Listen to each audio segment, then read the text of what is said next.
Hello friends, मैं हूं अर्जुन। आज की इस वीडियो में बनाएंगे हम स्टिल लाइफ ड्राइंग। और मेरे पास है सॉफ्ट चारकोल की ये पेंसिल। इसी से हम बनाएंगे ये स्टिल लाइफ और काट देंगे चीप। करते हैं एक छोटी सी डेमो। तो ये है वो फोटोग्राफ जो मैंने पिंटरेस्ट ऐप से उठाई है। इसी को हम करेंगे ड्रॉ। और सबसे पहले आपने घबराना नहीं है। ये सोचना है कि किस तरीके से इसको ड्रॉ करना है। और मैंने बना लिया एक बॉक्स। इस बॉक्स को आपने देखना है कि चौरस लगे। जहाँ तक आपका ऑब्जेक्ट फैला हुआ है तो आपको उसको एक स्क्वायर में ऐड कर लेना, ठीक है। फिर ये निशानियाँ लगा लेनी है आपने, किस तरीके से लगानी है। जैसे ऊपर वाला पॉइंट है तो यहाँ पे आ रहे हैं चीज़ें, और ऐसे ही ड्रॉ करना है स्टेप बाय स्टेप। किसी भी चीज़ को आपने डायरेक्टली नहीं बनाना, ठीक है। आपने धीरे धीरे उसको कर्व में लेके आना है। ज्योमेट्रिकल फॉर्म को तोड़ते हुए हम एक गोला सर्कल टाइप जो आपको दिखाई दे रही है शेप ऊपर वाली, वो ले लेनी है।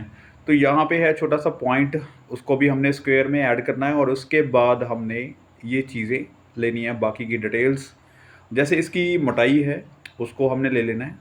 और उसके बाद धीरे धीरे हम ट्राई करते हैं इसको गोलाई देने की। फिर हमारे पास जो चीज़ें बाकी हैं, जैसे उसकी शेप कैसे बन रही है, लाइट एंड शेड, टोन्स, ये सारी चीज़ें हम स्टेप बाय स्टेप करेंगे। लेकिन सबसे पहले हमने इसकी ड्राइंग सेट करनी है। तो ये वाला पॉइंट्स है, इसको हम डायरेक्ट नहीं बना रहे। यानी कि किसी भी आप सर्कल को बना रहे हैं तो सर्कल डायरेक्ट नहीं लेना, आपने धीरे धीरे उस चीज़ के अंदर जाना है, हल्की हल्की डिटेलिंग करनी है। फिर हम यहाँ पे देखो ये वाला पॉइंट जो है 2-3 शेड्स में आपको दिखाई दे रहा होगा, ठीक है। लेकिन बाद में हम जब करेंगे तो मैं टोन्स के बारे में आपको धीरे धीरे बताऊंगा। अभी मैंने जो सर्कल ऊपर वाला जो है उसका ढक्कन, ठीक है, उसको मैंने ड्रॉ कर लिया है। और ये जो चीज़ें आपको ब्राउन ब्राउन दिख रहा है वो भी हमने टोन्स बाद में करनी है, लेकिन मैंने पहले इसकी ड्राइंग ले लिया है, ठीक है। तो मैं आपको पहले ड्राइंग ही बता रहा हूँ, साथ के साथ शेड नहीं बताऊँगा। ये वाला पॉइंट जो है चौड़ाई आपको दिख रही होगी, वहाँ पे एक शेप है, उस चीज़ को लेना है। तो फिर आपने कोशिश करनी है इसको हल्की सी गोलाई अच्छे से दे देनी है, ठीक है। ये सॉफ्ट चारकोल की पेंसिल है, ये मिटेगी नहीं, ठीक है। किसी भी चीज़ से आप दोबारा रिपीट नहीं कर सकते। यानी कि मैं पहले हल्की लाइन से कर रहा हूँ, बाद में धीरे धीरे इसमें डार्कनेस दे रहा हूँ, राइट। एक जो चीज़ है ख़ास मैं आपको बताने की कोशिश करूँगा कि मैं इरेज़र बिल्कुल यूज़ नहीं करता। मैं सख्त खिलाफ़ हूँ इरेज़र के, राइट। तो आपने कभी भी इरेज़र यूज़ नहीं करनी, और मैं कभी भी आपको नहीं बोलूँगा कि आप पैसा वेस्ट करो इरेज़र पे। आप ऐसी चीज़ यूज़ करो जो मिटती भी नहीं। जैसे ये चारकोल पेंसिल है तो इरेज़र का काम ही नहीं है, ये मिटती नहीं इरेज़र से। मैं आपको बता रहा हूँ कि ये सिलेंड्रिकल शेप जो आप देख रहे हैं ऐसे, तो यही चीज़ें हम फॉलो करते हैं फिगरेटिव ड्राइंग में भी, या फिर किसी ऐसी शेप में स्टिल लाइफ में। या तो आप बॉक्स बनाते हैं या फिर एक सर्कल को लेके आप ऐसे सिलेंड्रिकल शेप बनाते हैं। जैसे इसकी प्रॉपर अगर हम शेप समझेंगे तो एक सिलेंड्रिकल शेप में ही आती है, और बाकी की ये जो डिज़ाइनिंग है ये बाद में आती है, ठीक है। तो एक सीधा सीधा सा मामला है कि ये सर्कल के अराउंड जो चीज़ें घूम रही हैं, डिज़ाइन बन रहे हैं, वो एक सिलेंड्रिकल शेप अगर हम बेसिक देखते हैं, ठीक है। तो यहाँ पे देखो कुछ डिज़ाइन है, यहाँ से ये अगर मैं कैटल समझूंगा तो यहाँ से चाय वगैरह वो डालते होंगे, ठीक है, कुछ ऐसा है। कोई भी चीज़ यहाँ से निकलती होगी, पानी डालेंगे या फिर काढ़ा बना के डालेंगे, चाय बनाएंगे, जो भी है ये वर्तमान जो भी कहते हैं इसको। इसमें ये पॉइंट जो है थोड़ी सी बारीकियाँ मैं इसलिए करने की कोशिश कर रहा हूँ ताकि आपको डिटेल भी पता चले कैसे करनी है, और उसमें शेड भी मैं आपको बताता हूँ। अभी जो ड्राइंग है वो हमारे पास लगभग बन चुकी है। अब हम करते हैं शेडिंग की बात। शेडिंग में आपको मैंने बताया हुआ है कि 2 पार्ट लेते हैं। एक तो लाइट वाला पॉइंट है जो लगभग हमारा 1 से 3-4 तक जाता है। एक एक्स्ट्रा डार्क वाला पॉइंट होता है जो हम बाद में यूज़ करते हैं, ठीक है। तो 2 पार्टों को समझना है। Middle tone, light and dark, तीनों को हमने साथ लेके चलना है। मैं आपको स्टेप बाय स्टेप भी बताऊंगा और इसको यूज़ करना बता रहा हूँ अभी। अभी जो एक्स्ट्रा डार्क है वो मैं अलग से बता रहा हूँ। ये बिल्कुल जो डार्क चल रही है मेरी पेंसिल इतना चल रही है। अगर मुझे बहुत सारा डार्क करना है, मुझे बिल्कुल अंधेरा काली रात नज़र आ रही है, तो मैं इसको यूज़ करूँगा वहाँ पे, ठीक है। तो अभी हम करते हैं शेडिंग स्टार्ट। तो वहाँ पे आप देख रहे हैं हल्का सा चॉकलेटी ब्राउन है, जो ब्रंट अंबर नहीं बोल सकते हम उसको, ब्रंट साइना भी नहीं बोल सकते, येलो ऑकर भी नहीं बोल सकते, यानी कि तीनों का मिक्सचर है। अगर हम कलर की बात करते हैं, कलर वैल्यू की बात करते हैं, तो आप मिडिल टोन स्टार्ट कर सकते हैं। उसके बाद डार्क एंड हाईलाइट आपको छोड़नी होगी, क्योंकि ये जो चीनी का बर्तन है वो चमक रहा है। तो हाईलाइट के ऊपर आपको खास ध्यान रखना होगा। अगर आपकी हाईलाइट डल होती है, मीडियम होती है या फिर वो जगती हुई नज़र नहीं आती, तो मान लो कि आपका जो बर्तन आप स्टिल लाइफ जो बना रहे हैं वो शाइन नहीं करेगा, ठीक है? शाइन करने वाली चीज़ें जैसे स्टील हो गया, कोई ग्लास का कोई चीज़ होगी, या फिर अभी हम जैसे ये बना रहे हैं चीनी का बर्तन, तो इसके ऊपर जो हाइलाइट पड़ रही है वो भी हमें नज़र रखनी है उसके ऊपर, ठीक है? तो हम इरेज़र ना यूज़ करते हुए तो पहले ही माइंड में रखनी है कि इसको हमने लाइट में रखना है। तो जहाँ पे मुझे हाइलाइट दिखेगी वहाँ पे मैं हाइलाइट छोड़ दूँगा और बाकी की चीज़ें मैं मिडल टोन से स्टार्ट कर रहा हूँ। कोई भी पॉइंट ऐसा नहीं है जहाँ पे मैं एक्स्ट्रा डार्क पहले करूँगा या फिर डार्क पहले करूँगा। तो अभी मुझे यहाँ पे कोई चीब नज़र नहीं आ रहा, डेंट नज़र नहीं आ रहा, तो साफ-साफ हमारा जो स्टिल लाइफ है प्लेन, तो इसको बड़े आराम से हम शेड कर सकते हैं। जैसे ये मैंने टोन्स फिल कर दी है और इसको मैं बताता हूँ आपको साइड पे, ये कॉर्नर्स हैं जो एक बड़े ही डिटेल्सफुल चीज़ें हैं, क्योंकि यहाँ पे हाइलाइट भी दिख रही है, मिडल टोन भी है और डार्क भी जा रहा है। ये पूरी जो गोलाई है मैं आपको बताने की कोशिश करूँगा। जैसे ये वाला पॉइंट है, फिल कर रहा हूँ लेकिन इसमें हाइलाइट भी छोड़नी होगी। जैसे ये वाला पॉइंट बन रहा है, ठीक है? तो इसके अंदर हमने शेडिंग करनी है। जो ऊपर वाला कॉर्नर है उसमें हाइलाइट रहेगी, नीचे वाला पॉइंट ऐसे डल रहेगा, ठीक है? तो ऊपर वाला पॉइंट आपने छोड़ना है पहले, उसमें हाइलाइट देनी है।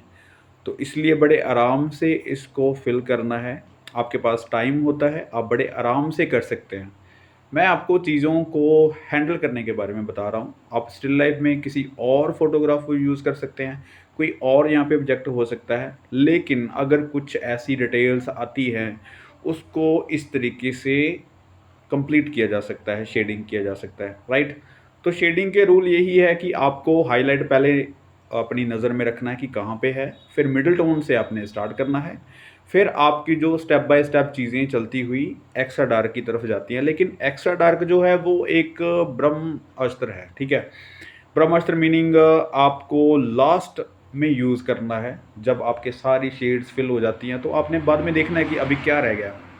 जहाँ पे कुछ चीज़ें, कुछ डिटेल्स रहती हैं या फिर कुछ चीज़ें ऐसी हैं जहाँ पे आपको और ज़्यादा डिटेल करनी है, और ज़्यादा डार्क करना है और उसके बाद आपके पास डार्क वाली कैपेसिटी ख़त्म हो जाती है, तो वहाँ पे आपको ये यूज़ करना है।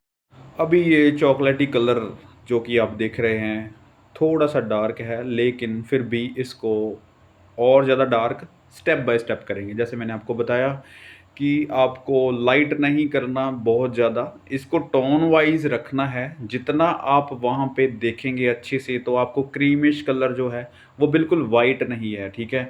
अभी हमने जो वाइट एरिया छोड़ा हुआ, वो भी हम डल करेंगे क्योंकि वो क्रीमिश है, थोड़ा-सा येलोइश है, तो उसको अच्छे से मैनेज करेंगे। तो सबसे पहले हमारा जो इम्पोर्टेंट पॉइंट होता है कि हम पूरी स्टिल लाइफ के अंदर हल्की-हल्की शेड्स कर देते हैं। अभी आपने देखा होगा मैं किसी भी चीज़ को कंप्लीट करते हुए नहीं जा रहा हूँ। मैं हल्का-सा उसमें काम छोड़ते हुए आगे की तरफ जा रहा हूँ, ठीक है? आप अगर सोचेंगे कि मैं ड्राइंग कर ली है, अगर हम ऊपर से पूरा कंप्लीट करते हुए नीचे की तरफ आएँगे, लाइक किसी प्रिंटर की तरह काम करना है, तो हम मशीन नहीं है, हमें मशीनों की तरह काम भी नहीं करना चाहिए। हम एक आर्टिस्ट हैं, हमें चारों तरफ देख के एक चीज़ को कंप्लीट करना है, ठीक है? तो आपने कहीं पे भी एक चीज़ पे फ़ोकस नहीं करना है।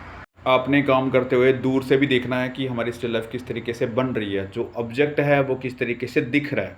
मैं जो चीज़ें बता रहा हूँ वो नोट करने वाली चीज़ें हैं, क्योंकि मैं यहाँ पे फ़ास्टली बना रहा हूँ, थोड़ा-सा कम देख रहा हूँ, लेकिन आपके पास काफ़ी वक़्त होता है। अगर आप परफ़ेक्टली चीज़ों को जितना अच्छे से देखेंगे, तो वैसे ही आपका फ़ोकस अच्छा होगा, आप अच्छे से चीज़ों को बना पाते हैं।